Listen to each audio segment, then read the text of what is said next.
Welcome back muli mga kaibigan sa bagong muling mga balita na ating mapapakinggan at mapapanood dito sa channel ng Bayan, ang Bayang Pinas. Dito, ating matutunghayan ang mga bagay na nangyayari sa ating bansa, partikular na umano sa loob na mismo ng gobyerno at lalong-lalo na dito sa kasalukuyang administrasyon. Ngunit bago ang lahat, kung bago ka pa lamang sa ating channel ay siguraduhin mong ikaw ay mag-subscribe, pindutin ang notification bell at syempre piliin na rin ang all upang lagi kang maging updated sa mga balitang bago, totoo at walang bias. Syempre mga kaibigan at kung mga ating mga solid viewers naman dyan ay maraming salamat naman po sa inyong walang sawang pagsuporta.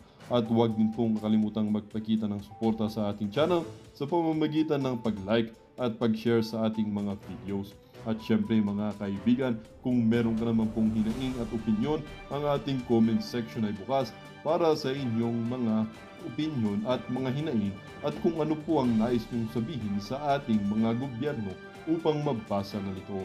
Heto na nga mga kaibigan, atin nang panoorin at pakinggan ang balitang ito.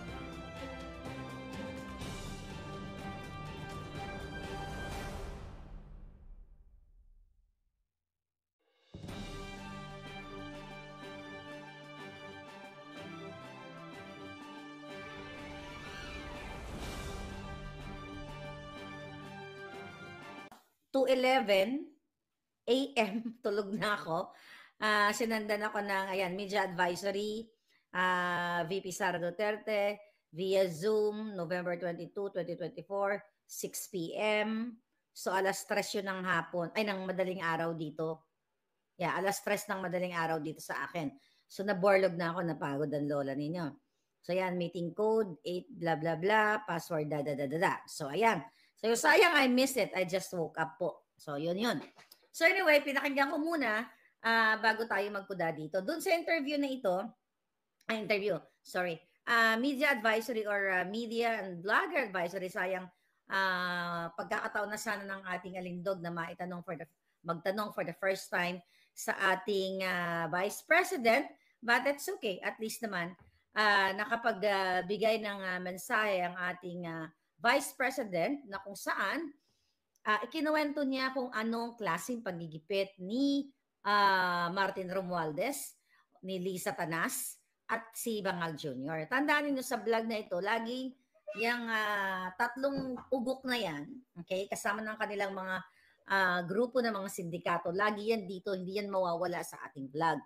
So ipiniliwanag ni Inday Sara na nag-request siya na kung pwedeng payagan siya na samahan si Attorney Zuleika Lopez. Alright. Sabi niya nga dito, ito, dated November 21, which is kahapon yan sa Pilipinas. Ito yung nakita niyo naman na siguro, babasahin ko na lang. Committee on Good Government and Public Accountability, November 21. Dear Vice, hindi, ano pala yan, sagot pala nila yan. Okay. Sabi niya, sabi ni Inday, Dear Representative Chua, I write a response, no, not this one, ito. Okay. Sabi niya, asan yung sulat ni Inday? Wait, ito pala. Here. Okay. Dear Representative Chua, I am writing to formally request and I be allowed to stay with Attorney Zuleika Lopez, Undersecretary and Chief of Staff of the Office of the Vice President, who is presently detained at the House of Representatives for the whole duration of her detention. For humanitarian reasons, I request for consideration of her situation given the following circumstances. Number 1, sabi ni Inday dito, grabe ka, alam mo, bago ko to basahin yung request ni Inday Sara, nung pinapanood ko yung part, dahil hindi ko naman napanood yung 10 hours na kasinungalingan, kadyutahan ng Huwad Committee na yon, kung paano nila subukang pahiyain, pero sila pa rin ang namumukhang mga bobo doon sa hearing na yon. Nakikita ko na si Attorney Lopez, pumipikit siya ganon. So I know, parang sabi ko, parang pagod. The fact na kagagaling nga lang niya sa abroad, di ba? Dinalaw yung kanyang tiyay, nakapikit. Alam ko na pagod. Kasi di ba ako, nakikita ninyo, Pag ako pagod dito, pag may mga in-interview dito, hindi mo talaga mapipigilan na pumupungay ang iyong mga mata. Talagang, gaganon ka. But anyway, or even sa pag-vlog, di ba, you're just trying na mapag-usapan yung issue na yon. So makikita mo yung tiredness kay Attorney Zuleika Lopez. Kaya sabi ni Inday dito, number one reason, kaya niya nire-request na samahan niya ang kanyang chief of staff na kumari pala niya, inaanak ng kanyang anak, ninang ng kanyang anak. Alright? Sabi niya, as you may have already noticed during her appearance in the committee hearing yesterday, she has persistent and chronic back problem that often further results in migraines. Okay? Number two, she has expressed since yesterday that she is nauseous and lightheaded. Okay? Number three, she has little sleep because of fears of her security and safety. Number five, she is still experiencing fatigue due to jet lag and sadness about the condition of her aunt. Number six, she has requested me to join so she may have peace of mind and get adequate rest. Okay? So, yung mga humanitarian reasons na hinihingi niya. Samantala, ang sagot naman itong Julul, na itong si Joel Chua, magkakasabot kasi to. At mga asong ulol talaga to ng mga bangag sa Malacanang at ni Romualdez. Okay, sabi niya, I have received your request to accompany your Chief of Staff, Attorney Zuleika Lopez, for the whole duration of her detention for humanitarian reasons. Inasmuch as his humble representation, I would like to accommodate your request, but we are constrained, okay, to abide by the guidelines of the Office of the Sergeant at Arms, or OSAA. Per the guidelines, the facility is for detainees, and the committee has not ordered for your detention. However, you may visit her during the period allowed under the OSAA guidelines. Okay.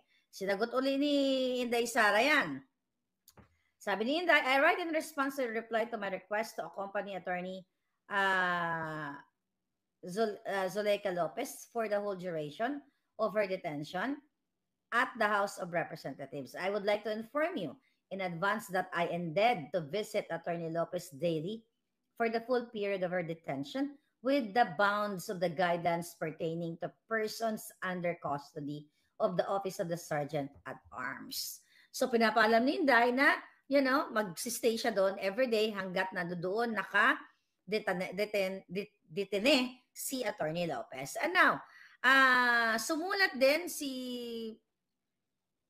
Congressman or si Representative Pulong Duterte, which is, di ba, nasabi ko sa inyo kanina na kagabi si Inday ay nagstay sa kanyang opisina. So ito na, true enough, nakita na natin ang dokumento, sabi niya, ito November 22, ang date nito sa usulat na ito papunta kay Chua at isinulat ni Congressman Pulong Duterte.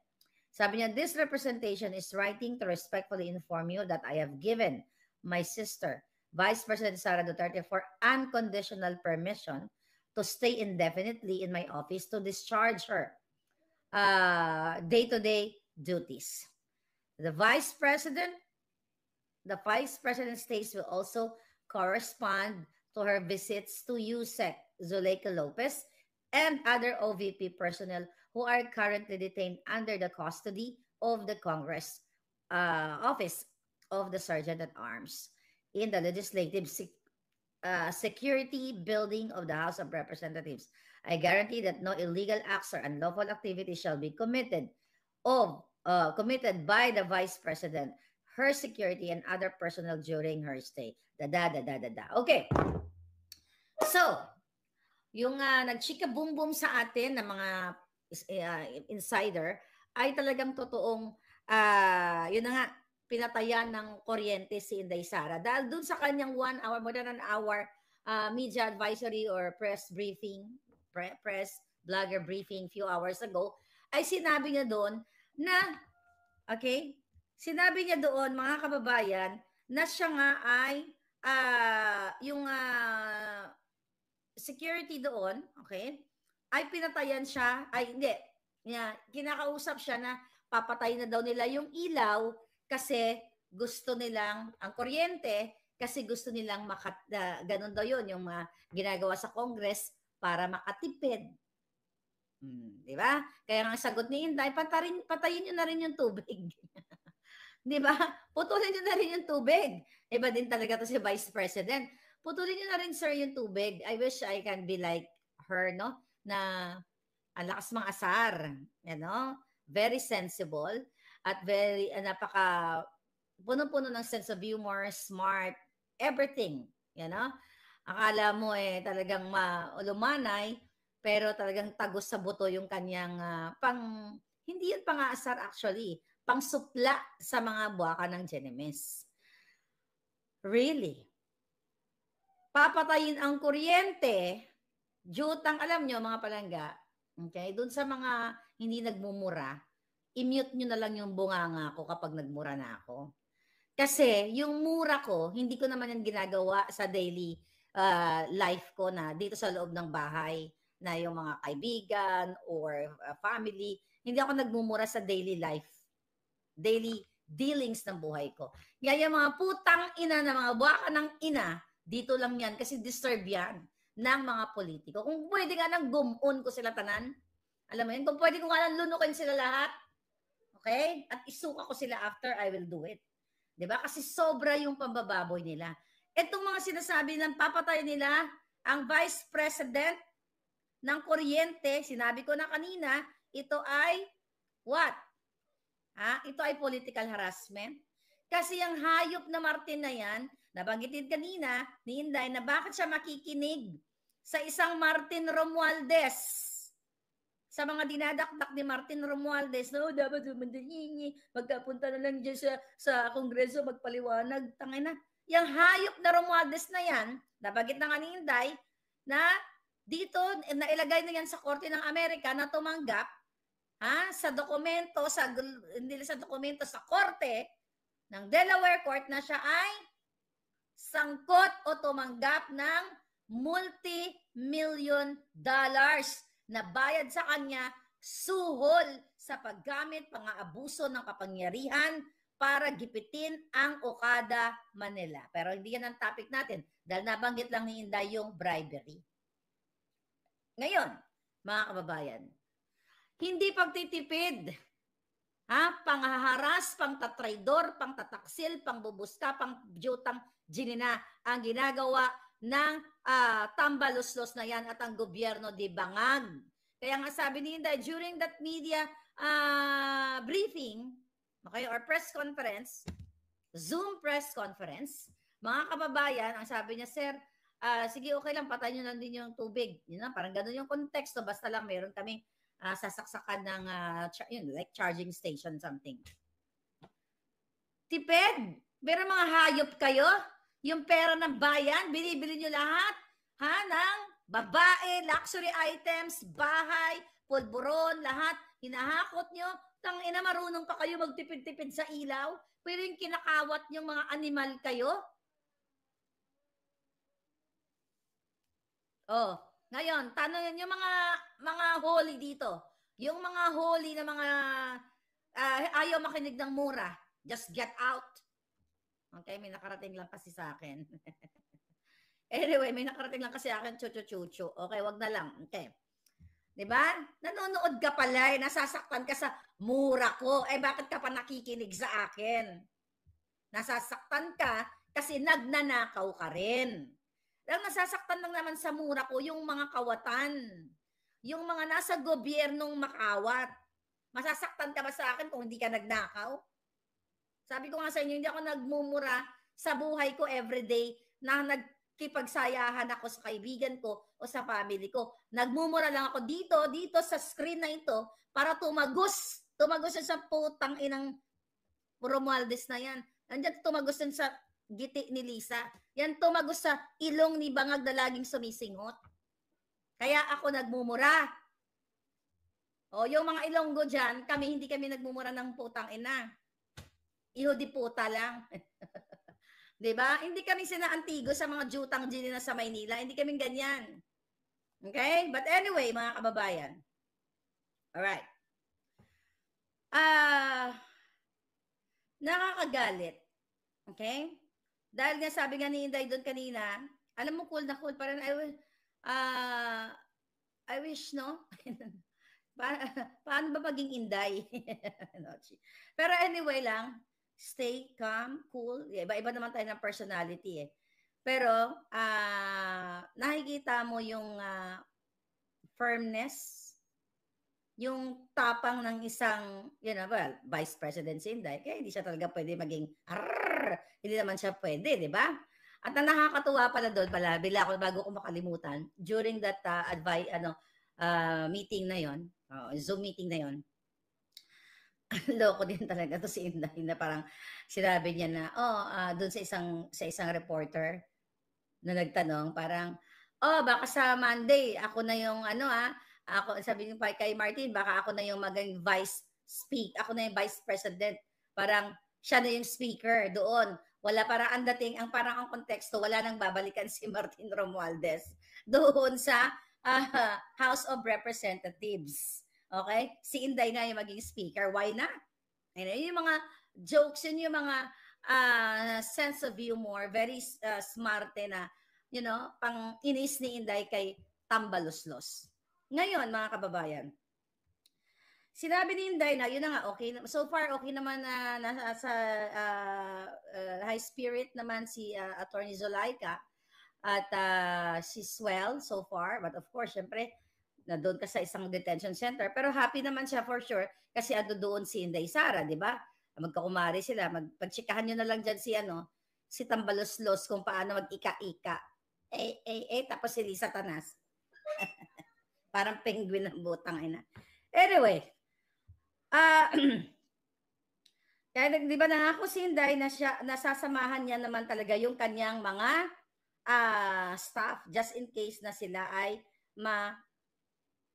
contempt o ma-detain kasi yun naman talaga ang plano nila. Pinaliwanag ni Inday na yung mga ginawa nila talaga, yung mga rules na sinasabi nila, pumunta lang, hindi na, sabi ni Martin Romualdez at yung mga buwaka ng inang Huadcom na yan, dito kasi siya pumunta. May panahon pala siya dyan sa kaya Attorney Zulaika, pero wala siyang panahon sa Huad Committee na yan. Naipaliwanag niya na kaya hindi siya pumupunta kasi nasagot naman niya yung dapat nasagot at yung mga rules ng mga jutang genimes na Huad Committee ay mga unconstitutional rules. Huwag niyong kakalimutan na si Inday Sara ay isang abogada. Yung mga nasa Huadcom, dating Bold Star, dating mga convicted katulad ni Castro na ng dukot, ng abduct ng mga kabataang IPs, 'di ba? Alam niyo na 'yan. Kaya nga convicted 'yan. At sino pa? Dating mga rebelding komunista, dating Alex Abongkayo Brigade. Actually, mga bobo yung mga 'yun. Kayo, mga kongresista kayo, kaya kung lubion na yung mga ano nyo eh. Lubion ko yung mga kajotahan nyo. But anyway, mga kababayan, yun ang sabi ni Inday Sara, bakit ako sasagot? Sa isang speaker na na-implicate sa bribery at recorded nga sa korte. Bakit daw siya sasagot sa isang miyembro ng convicted, katulad nga ni Castro, di ba, ng child abuse? Bakit siya sasagot sa miyembro, hindi lang niya pinangalanan, miyembro ng Huad Committee na may utang na 9 million pesos sa law firm ng kanyang asawa? Tinext ko yung aking baka natulog na si Palanga. Tingnan natin, tiyatanong ko kung kung sino ba yon. May guess ba kayo? O baka na late na ako, pinangalanan na ba? Tingnan natin, may tinext tayong mahalagang wala pa siyang sagot. Okay, wala pa siyang sagot. Kinonfirm ko kasi kung sino yung kung sino yung what do you call it? Ang may utang. Yun nga sabi ni Inday, bakit siya sasagot sa katulad ni Tambaloslos na ginagamit ang ayuda sa vote buying. Okay, sa pamamagitan ng AKAP, TUPAD, AIX, at kung ano-ano pa mga kajotahan na ginagastos nila na multi-billion pesos na pera ng bayan na supposedly mapupunta sa mga livelihood programs, pero ang mga ginagawa nila, nagmumoltor ang mga hindi punggol para ipamigay, pamudmod ang pera sa mga taong bayan na hindi naman, hindi naman, lahat tayo kailangan ng cash. Kahit ako, may bigyan ako ng 5,000, kahit $20 nga lang ay bigay sa'yo, di ba? Yung feeling na binigyan ka, that's good. Pero, ang mga nasa gobyerno, kaya nga may institusyon eh. Isaalang-alang mo ang mga pondo kung saan nagbebenepisyo ang pangkaramihan.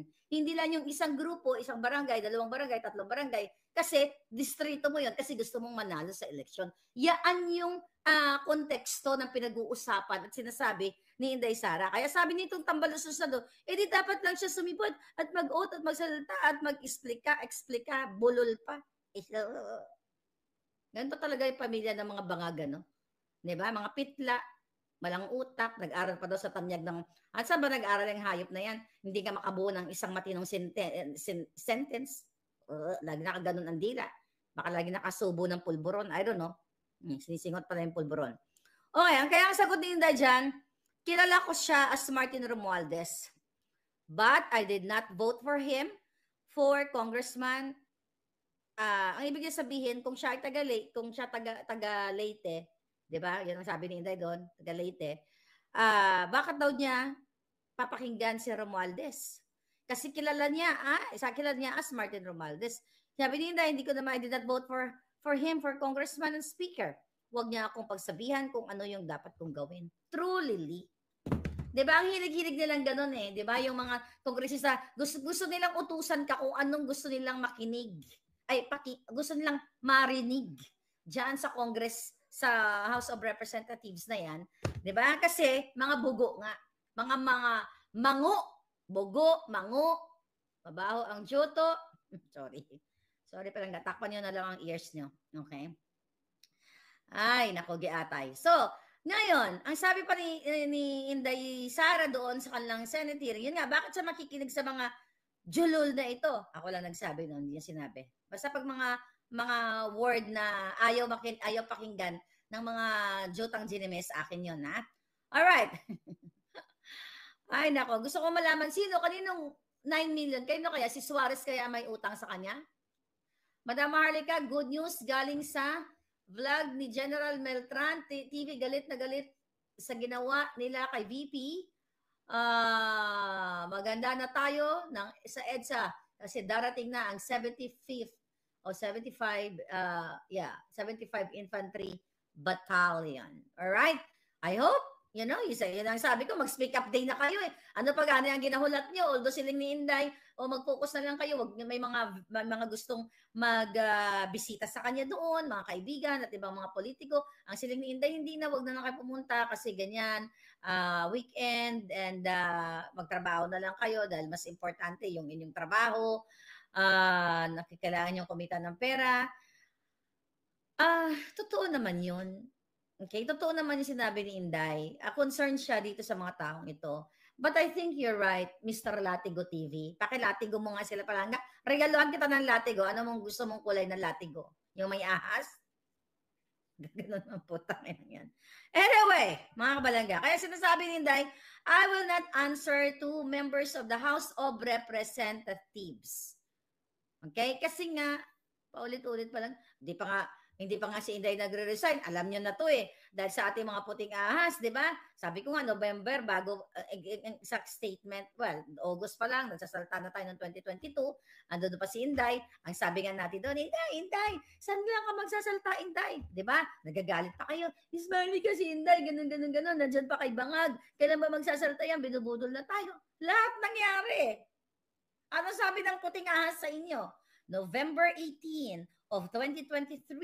Ang sabi ng puting ahas, Marlica, iyaw-yaw mo nga dyan sa mga buwaka ng ina niyan. Nagigipitin si Inday, si Pastor, si Pangulong Duterte, at lahat ng mga vloggers. Nagkamali ba tayo? Nagkamali ba si puting ahas? Ako lang naman, para lang naman akong speaker or megaphone ng mga puting ahas. Now, kaya sabi ni Inday dito, bakit niya sasagutin yan? Yung mga hinayupak na yan, basta yung hinayupak, hindi niya sinabi yun Yung mga words na malupit, akin yon. Sabi ni Inday, ang vote buying, sabi niya ngayon, nakatago sa pangalang ayuda, nakatago sa pangalang AX, nakatago sa pangalang AKAP, nakatago siya sa pangalang tupad. Exactly. Saan ka nakakakita? Kaka-check ko lang kay Bangag Jr. Saan ka kakakita ng presidenteng Bangag? Na laging may bit-bit na DSW, di ba? Picture na France, gaganon aabot, ganyan-ganyan. Anong kayo di putahan, inaabi? Saan ka nakakita ng presidente everyday, nagpapapicture na nag-aabot ng food pack? That's kachipan. Kachipan. Hindi ganyan ang pagtulong. Pakitang tao yan kung gusto mong tulungan ang buong sangkatauhan sa iyong nasasakupan, bigyan mo ng trabaho, bigyan mo ng binihi ang mga farmers, bigyan mo ng healthcare, bigyan mo ng education, bigyan mo ng tamang what do you call it, mga programa. Ang taong bayan, ang mga kabataan, dahil sila ang pag-asa ng bayan, chuchu para sa pagdating ng panahon, kapag sila habang lumalaki, nahuhubog sila dahil na nutrisyonan ang kanilang mga utok. Paano tayo magkaroon ng matatinong leader kung hindi na ninutrisyonan ang kanilang mga utak? Bangag. Ang nagagawa, yung tig-100, magkano na ngayon ang pakete ng isang, ano ba yan, yung isang pudpud na pulburon na sinisinghot-singhot yan o sinusunog-sunog sa foil. Sabi nga ni Kati Binag, nagkakaubusan na rin ng foil sa tindahan. Totoo ba? Sabi ni Inday, isa lang naman, may nagtanong kasi sa kanya doon Basta nabanggit ka doon, isa lang naman ang gustong gumurgur sa akin. Ang jumatay sa kanya. Sabi niya, si Martin Romualdez. Hindi ba ako nagkakamali sa inyo? Kung kayang gurgurin, bakit pa gusto nilang gurgurin si Inday Sara? Siya. Ngayon pa lang, pag nagkaroon ng eleksyon, sa presidente, panalo na si Inday. Napatunayan naman during the election, siya ang may pinaka-highest votes. Kung kaya nila mag-hire ng assassins, yung tanginang bangag na yan, to target me, kayo dyan, nagpadala ng assassin dito yung mga putang ina mga bangag na yan to target my head. Kaso lang, nag-recruit din ako ng 6 na assassin. No, joke lang. I don't have blood money. Diba? Nag-recruit ako ng mga 6 na mga backlush para akitin ang mga assassins. Kayo mga assassins kayo. Meron ako 6 na backlush. Okay? Tig-2 kayong backlush. Sigang ko lang kung kayanin nyo yan. Anyway. Palangga. Kaya sabi ni Inday, isa lang ang gustong gumurgur sa akin. The gurgur is my word, di ba? Alam yan. Si Martin Romualdez, and I don't think na gagawin niya yan dito sa loob ng House of Representatives. Di ba? Gagawin niya yan sa labas. Mga traidor yan. Yung mga proxy cases, yung ginagawa kay Pastor, ginagawa sa amin lahat. Sa tingin niyo ba? Magpapadala ng assassin. Sa tingin nyo ba, magpapagtatanim ng mga proxy cases, yung putang inang mga yan? Dahil just because of Claire Contreras or just the mere Maharlika? Bakit ba ako gustong gurgurin? Dahil ini-echo ko at sinusuportahan ko ang Duterte, ang previous administration, ang Inday Sara, kumbaga tayo yung mga megaphone.